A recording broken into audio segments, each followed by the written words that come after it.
Comment développer votre créativité par l'auto-hypnose? Comment être créatif et inspiré?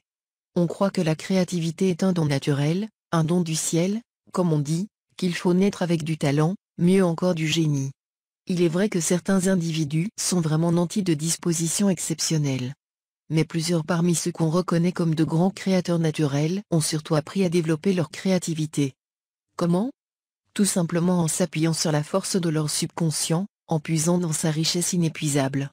Il y a nombre d'exemples dans ce domaine. Saviez-vous, par exemple, que le célèbre musicien Rachmaninoff composa son fameux second concerto pour piano alors qu'il suivait une cure d'hypnothérapie qui avait pour but, d'une part, de lui faire surmonter la dépression dans laquelle l'avait jeté l'accueil peu favorable de ses compositions précédentes, et, d'autre part, de stimuler sa créativité? D'ailleurs, il fut si enchanté du résultat qu'il dédia son concerto à son hypnothérapeute.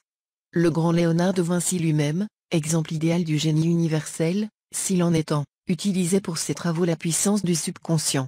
On constate le fait dans l'anecdote suivante, que j'emprunte à Bernd T. Spalding, dans son ouvrage intitulé Ultime Parole, paru chez Robert Laffont, page 24. Un jour qu'il peignait dans le Vatican, les cardinaux le trouvèrent endormi sur un échafaudage et attirèrent son attention sur ce fait. Il répondit, « Pendant que je dors, je fais plus de travail, quel état de veille !» Pendant qu'il dormait, il voyait devant lui tout ce qu'il allait peindre, avec les couleurs exactes qu'il devait employer. À l'instar de Léonard, plusieurs grands artisans, écrivains, musiciens, se fièrent aux vertus du sommeil, c'est-à-dire du subconscient, pour composer leurs œuvres. Ainsi, le prolifique écrivain anglais Stevenson avait coutume, lorsqu'il était en difficulté financière, ce qui, hélas, arrive souvent aux écrivains, de demander à son subconscient de lui donner l'idée d'un livre commercial, d'un best-seller, comme on dit aujourd'hui. Immanquablement, son subconscient lui donnait la réponse. Il se réveillait le matin inspiré, avec en tête l'idée qu'il lui fallait. On peut programmer l'inspiration. L'inspiration n'est pas en fait cette opération mystérieuse et magique que l'on croit.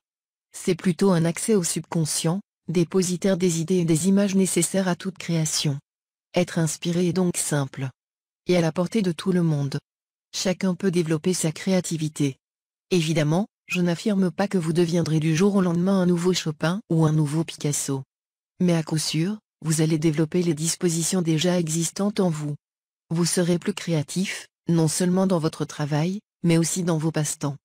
Dans votre vie en général, également. Vous serez plus spontané, plus fantaisiste, plus imaginatif. Il faut un brin de folie, ou d'imagination, pour être heureux. Vous l'acquérez. Votre vie deviendra un jeu, une œuvre d'art que vous ne cesserez de parfaire, par touches successives. Oui, devenir créatif et être inspiré est simple, il suffit de se programmer. Je vous propose 2 exercices.